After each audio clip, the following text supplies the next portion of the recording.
وأحسن منك لم تر قط عيني وأجمل منك لم تلد النساء خلقت مبرأ من كل عيب خلقت مبرأ من كل عيب كأنك قد خلقت كما تشاء كتاب أنزلناه إليك مبارك ليدبروا آياته وليتذكر أولو الألباب۔ یہ کتاب برکت والی ہے جسے ہم نے آپ کی طرف نازل فرمایا ہے تاکہ دانش مند لوگ اس کی آیتوں میں غور و فکر کریں اور نصیحت حاصل کریں۔ اللہم صلی علی سیدنا محمد وعلی آل سیدنا محمد بعدد کل ذرۃ مئۃ الف الف مرۃ۔ سامعین و ناظرین کرام، السلام علیکم ورحمۃ اللہ وبرکاتہ۔ سورہ ہود ہے سامعین کرام، آیت نمبر 12 سے 14 تک کا آج کا سبق ہے۔ 3 موضوعات آج کے درس کے اہم ہیں۔ پہلا یہ ہے کہ قرآن کا اصل مخاطب کون ہے،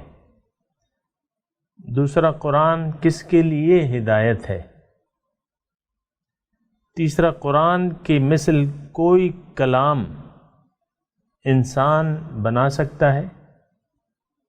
ان تمام موضوعات کے ساتھ سامعین اکرام آج کے سبق کا آغاز کرتے ہیں۔ سب سے پہلے گزشتہ سبق کی دہرائی ہوگی۔ وَلَئِنْ أَذَقْنَا الْإِنسَانَ مِنَّا رَحْمَةً ثُمَّ نَزَعْنَاهَا مِنْهُ إِنَّهُ لَيَئُوسٌ كَفُورٌ۔ اور اگر ہم انسان کو اپنی جانب سے رحمت کا مزہ چکھاتے ہیں پھر ہم اسے کسی وجہ سے اس سے واپس لے لیتے ہیں تو وہ نہایت مایوس اور ناشکر گزار ہو جاتا ہے۔ وَلَئِنْ أَذَقْنَاهُ نَعْمَاءَ بَعْدَ ضَرَّاءَ مَسَّتْهُ لَيَقُولَنَّ ذَهَبَ السَّيِّئَاتُ عَنِّي إِنَّهُ لَفَرِحٌ فَخُورٌ۔ اور اگر ہم اسے کوئی نعمت چکھاتے ہیں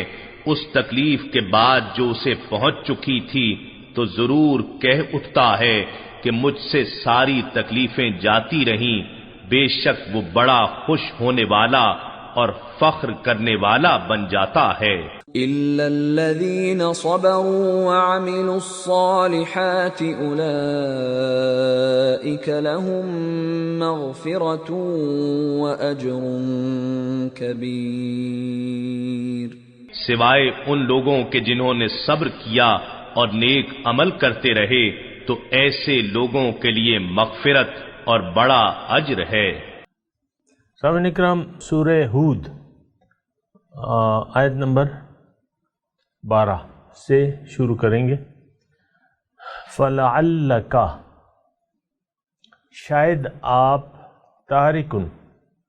چھوڑ بیٹھیں، بعد، کچھ، ما، جو، یوحا، ہم نے وحی کی ہے، الیکا، آپ کی طرف، وَضَائِقُمْ،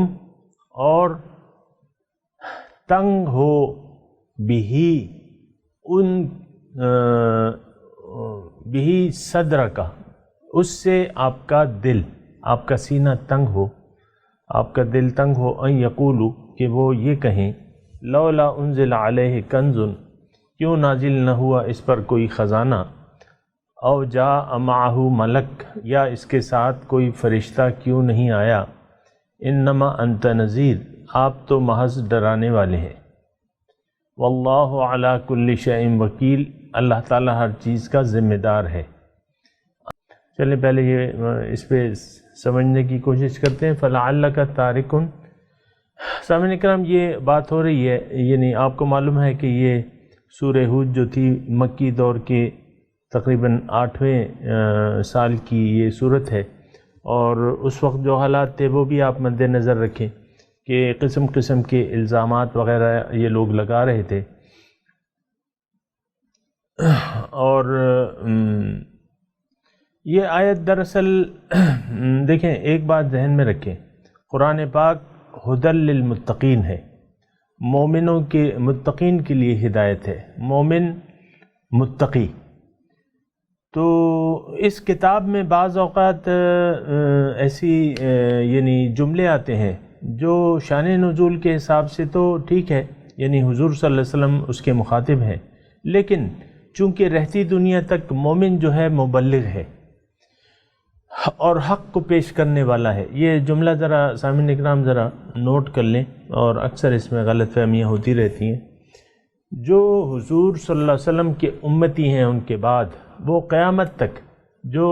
ان کے صحیح اور سچے امتی ہیں وہ قیامت تک حق کے مبلغ بن کے اپنا کردار ادا کرتے رہیں گے. یہ کتاب جو ہے یہ ان کے لیے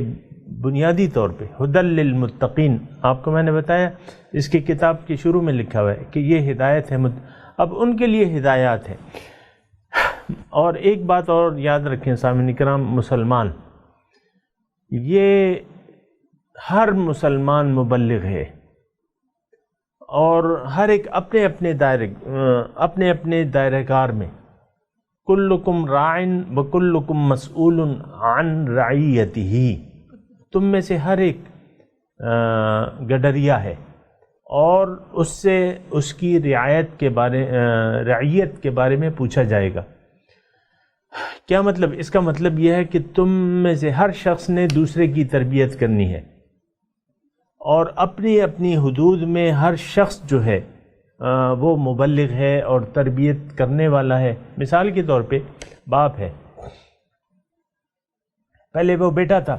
باپ بننے سے پہلے بیٹا تھا، بیٹے کی تربیت باپ نے کی. اب بیٹا جو ہے خود شادی ہو گئی، باپ بن گیا، اب وہ اپنا کام کر رہا ہے لیکن گھر میں اس کے اولاد ہے،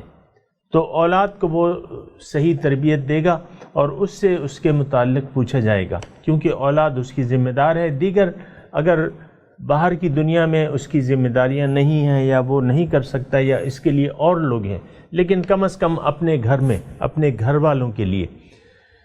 وہ ایک مبلغ ہے اور ان کو آگ سے بچانے والا ہے. قوا انفسکم واہلیکم نارا، اپنے آپ کو، اے لوگوں، اپنے آپ کو اور اپنے گھر والوں کو آگ سے بچاؤ. تو یہ ایک بات ذہن میں رکھیں کہ ہر مومن مبلغ ہوتا ہے، چاہے وہ جس حالت میں بھی ہو.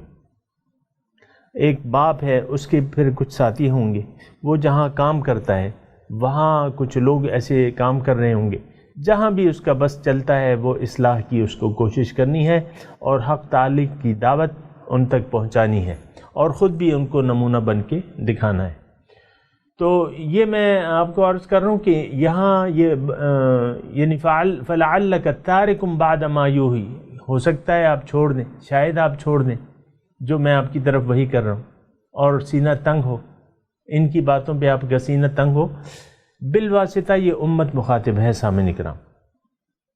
اور ہر مومن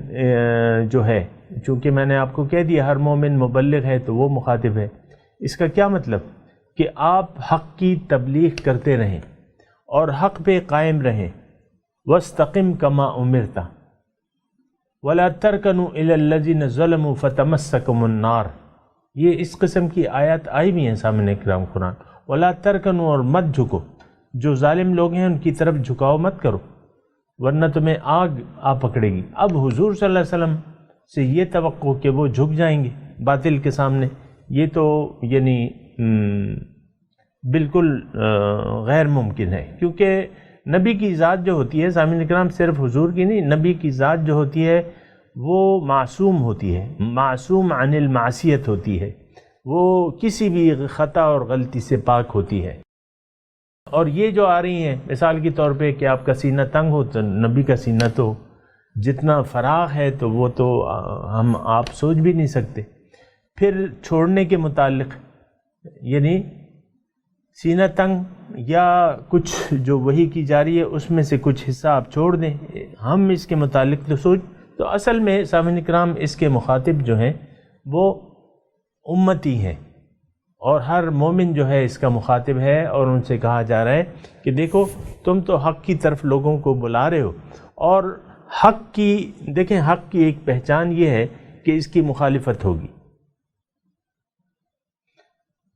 اس کی مخالفت ہوگی، اور باطل جو ہے اس کی راہ میں روڑے اٹکائے گا۔ تو اس وقت یہ آیات اور احکامات کام کرتے ہیں اور کام آتے ہیں مومن کے سامنے کرام، اور مومن جب قرآن پڑھتا ہے تو اس کو یکگنا تسلی ہوتی ہے، اطمینان ہوتا ہے کہ ہاں اس کو لگتا ہے یہ قرآن تو میرے لیے ہے اور میرا ہی حال ہے۔ تو قرآن تو ہے ہی حال مومنہ ہے، کسی کے الفاظ کے مطابق مومن کا حال ہے یہ۔ تو یہ ایک ہے اس میں کہ یہ کہتے ہیں کہ بھئی اس کے ساتھ کوئی خزانے کیوں نہ نازل ہوئے، اور شان نزول کے مطابق کہا گیا تھا کہ بھئی تم اگر اللہ کے رسول ہو تو خزانے، یہ مکے کی وادیوں کو تم خزانے کی وہ سونے کی بنا دو، یا تمہارے ساتھ فرشتے کیوں نہیں آئے، یا یہاں کہا جاتا ہے کہ بھئی یہ ولی ہے تو کوئی کرامت اس کی کیا ہے، اس کی تو ہم نے کوئی کرامت ہی نہیں دیکھی، یہ تو عام سادہ سا آدمی ہے۔ تو یہ باتیں کہی جاتی ہیں، تو اللہ تعالیٰ فرما رہا ہے اس کے جواب میں انما انت نذیر، آپ تو محض ڈرانے والے ہیں۔ یعنی دیکھیں حضور صلی اللہ علیہ وسلم ہو یا ان کے امتی ہوں اور مومن ہوں، تو ان کا کام جو ہے صرف پہنچانا ہے اور ڈرانا ہے اور لوگوں کو خبردار کرنا ہے۔ نذیر ڈرانے والا یعنی خبردار کرنے والا، لوگوں کو ان کی بے مقصد زندگی سے اور نفس پرستی سے کے انجام سے ڈرانے والا ہوتا ہے۔ یہ حیثیت ہے سامعین کرام، یہ یعنی ہمیں اپنی ہر مومن کو اپنی حیثیت پہچاننی چاہیے کہ یہ محض ایک ڈرانے والا ہے، یہ کوئی شعبدہ باز نہیں ہوتا ہے۔ سامعین کرام ہم تو یہاں جس ماحول میں رہ رہے اولیاء اللہ کے جہاں بھی تذکرے ہوتے ہیں تو ان کی کرامات کا بھی تذکرہ ہوتا ہے۔ تو یہ ایک تصور غلط ہے کہ ولی اللہ تعالیٰ نے تو کہیں بھی یہ نہیں لکھا ہوا قرآن میں کہ ولی ہوگا تو اس کی کرامت ہوگی، یا پیغمبر ہوگا تو اس کا معجزہ لازمی ہوگا۔ ہوتے ہیں اللہ تعالیٰ اپنے بندوں کے ہاتھ سے ان کے ذریعے ایسے کام کراتا ہے یا ہوتے ہیں جو خرق عادت ہوتے ہیں، لیکن یہ کوئی حق کی نشانی نہیں ہے سامعین کرام۔ اور ہر مومن اور متقی اپنی حیثیت پہچان لے کہ یہ خبردار کرنے والا ہے۔ نذیر کا مطلب اگر ہم خبردار کرنے والا لیں کہ تو یہ زیادہ بہتر ہے۔ خبردار کرنے والا لوگوں کو ان کے برے اعمال کے انجام سے خبردار کرنے والا کہ بھئی واللہ علی کل شیء وکیل، اور باقی اللہ تعالیٰ ہر چیز پر، ہر چیز کا ذمہ دار اللہ تعالیٰ ہے، یعنی باقی کام جو ہے اللہ تعالیٰ کی ہے۔ ہدایت جو ہے، ہدایت یا گمراہی، یہ اس کے قانون کے مطابق ہوتی ہے، یعنی اللہ کے قانون کے مطابق اگر کوئی حق کو قبول کرنا چاہے تو اللہ تعالیٰ اسے ہدایت دیتا ہے، یا گمراہی پسند کر لے اللہ تعالیٰ اس کو اس کی توفیق دے دیتا ہے۔ باقی چیزیں واللہ علی کل شیء وکیل کا مطلب سامعین کرام یہ ہے، لفظی ترجمہ اللہ تعالیٰ ہر چیز کا ذمہ دار ہے، وکیل ذمہ دار، یعنی باقی ذمہ داری، ہماری ذمہ داری جو ہے وہ حق پہنچانا ہے۔ تو یہ میں اپنے سامعین کے لیے بھی کہہ رہا ہوں، جو بھی مجھے سن رہا ہے، تو یہ آپ جو بھی سنیں کوشش کریں جہاں بھی آپ تک آپ کی اولاد ہو مثال کے طور پہ، یا جو بھی جس کو بھی آپ یہ حق پہنچا سکیں حق پہنچائیں۔ باقی کام اس پہ عمل کرنا یا نہ کرنا، اولاد آپ کا کہنا مانتی ہے نہیں مانتی، بس آپ اس کی مطلب تربیت کریں مناسب طریقے سے، یا آپ کا ساتھی ہے وہ آپ کی بات مانتا ہے یا نہیں مانتا، اس کی کوئی ذمہ داری نہیں ہے، ذمہ داری باقی اللہ تعالیٰ کی ہے۔ واللہ علی کل شیء وکیل۔ ام یقولون افترا، دوسری آیت، کیا یہ کہتے ہیں کہ اس نے گھڑ لیا ہے؟ قل، آپ کہہ دیجئے فَأْتُوا بِعَشْرِ سُوَرٍ مِثْلِهِ، لے آؤ 10 صورتیں مثل اس کے، مفتریات گھڑی ہوئی، وَادْعُوا بلا لو، مَنِ اسْتَطَعْتُم مِّن دُونِ اللّہ، یعنی اس کے مقابلے کے لیے تم اللہ کے سوا جس کو چاہے بلا لو اپنی امداد کے لیے، ان کنتم صادقین، اگر تم سچے ہو۔ تو یہاں سامعین اکرام یہ ہے کہ ام یقولون افتراہ، کیا یہ لوگ کہتے ہیں کہ اس نے گھڑ لیا ہے؟ تو بات یہ ہے سامعین اکرام کہ اللہ تعالیٰ کے رسول کو یہ الزام لگایا جاتا تھا کہ مثال کے طور پہ قرآن میں ہے انما یعلمہ بشر، کہ یہ اس کو ایک انسان سکھاتا ہے، ہوگا ایک شان حضور صلی اللہ علیہ وسلم مکے میں ایک کتابی شخص تھا، اس سے ملتے تھے، یعنی انسان ملتا ہے، اس میں تو کوئی قباحت نہیں ہے، تو اس کی روح سے وہ کہ بھئی یہ تو اس کے پاس جاتا ہے اور ملتا ہے اور اس سے وہ گھڑ لیتا ہے، یا مختلف باتیں کہ بھئی یہ ایک دم کیوں نہیں لولا نزل علیہ القرآن جملۃ واحدہ،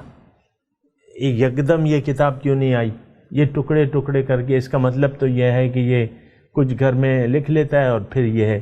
ہمیں بیان کر دیتا ہے کہ یہ اللہ تعالیٰ کا کلام ہے۔ تو اس کے جواب میں اللہ تعالیٰ نے یہ فرمایا کہ ٹھیک ہے، اگر تم کہتے ہو یہ گھڑی بھی ہے، تو تم اس قسم کی جو صورتیں ہیں، اس قسم کی 10 صورتیں بنا کے لے آؤ۔ قرآن میں تو 114 مثال کے طور پہ صورتیں ہیں، تم 10 صورتیں گھڑ کے لے آؤ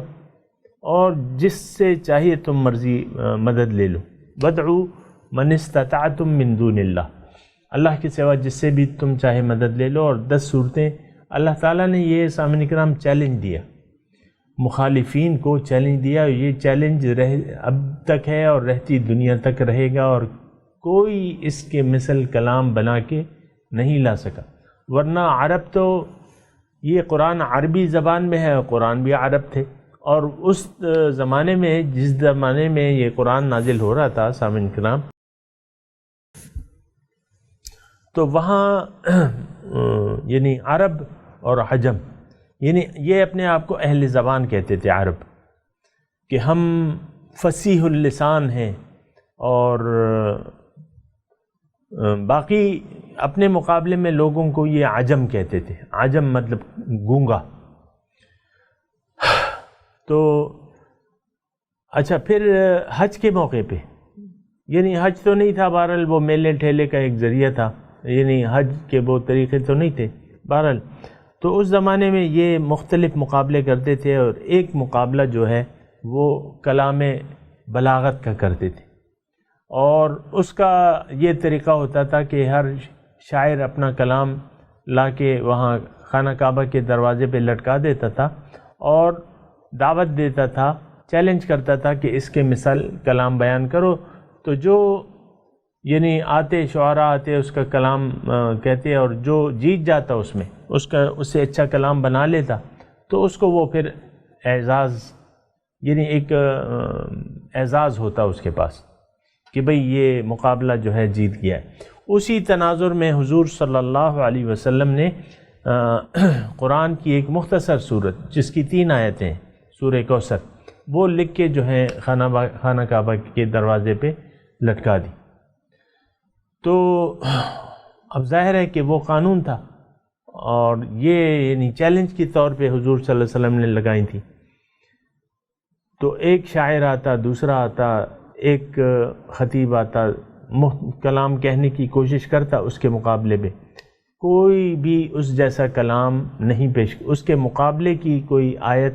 نہیں پیش کر سکا۔ آخر ایک شاعر جو ہے وہ آیا، تو اس نے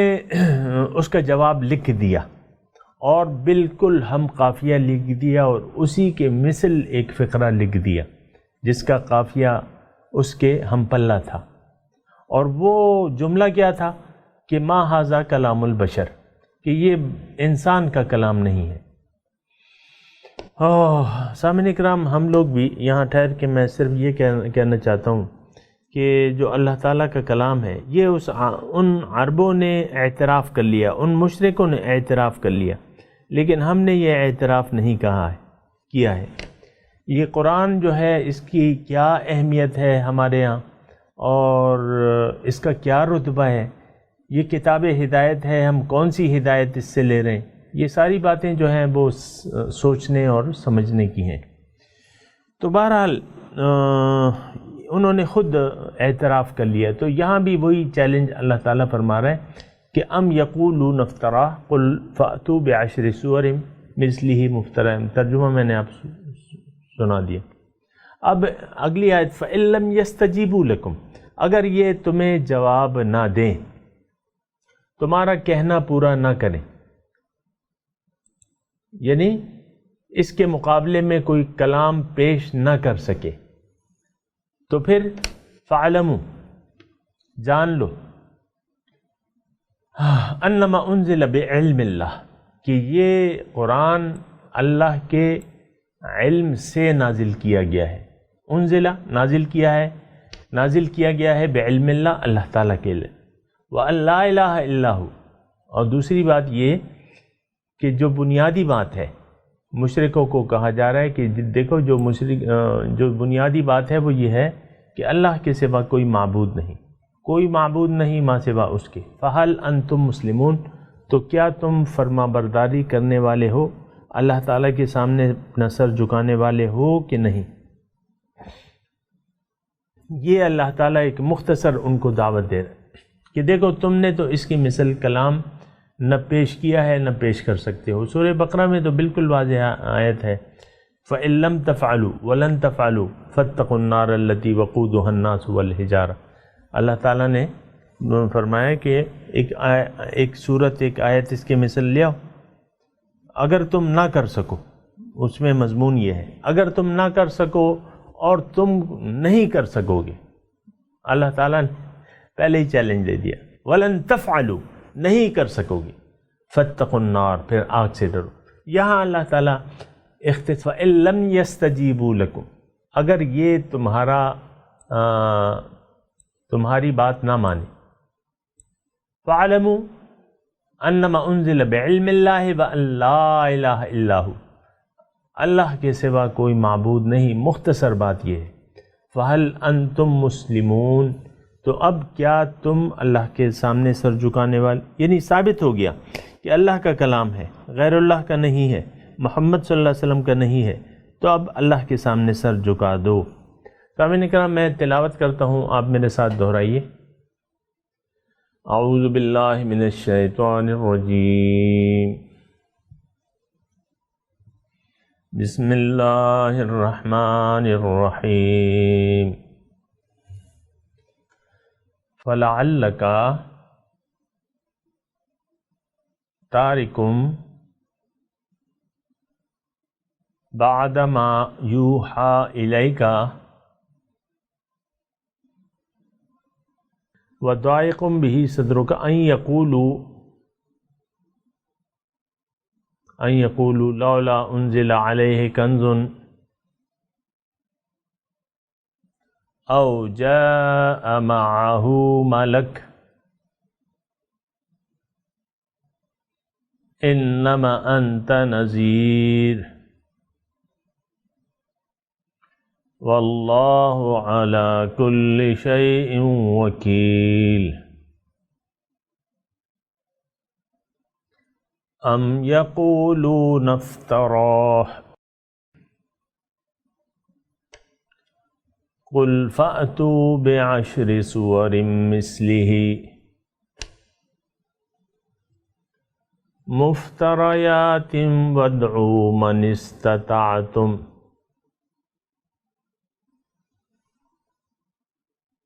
مِن دُونِ اللَّهِ إِن كُنتُمْ صَادِقِينَ وَإِن لَّمْ يَسْتَجِيبُوا لَكُمْ فَاعْلَمُوا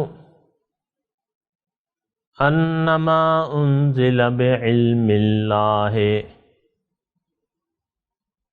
وان لا الہ الا ھو فہل انتم مسلمون فلعلک تارک بعد ما یوحی الیک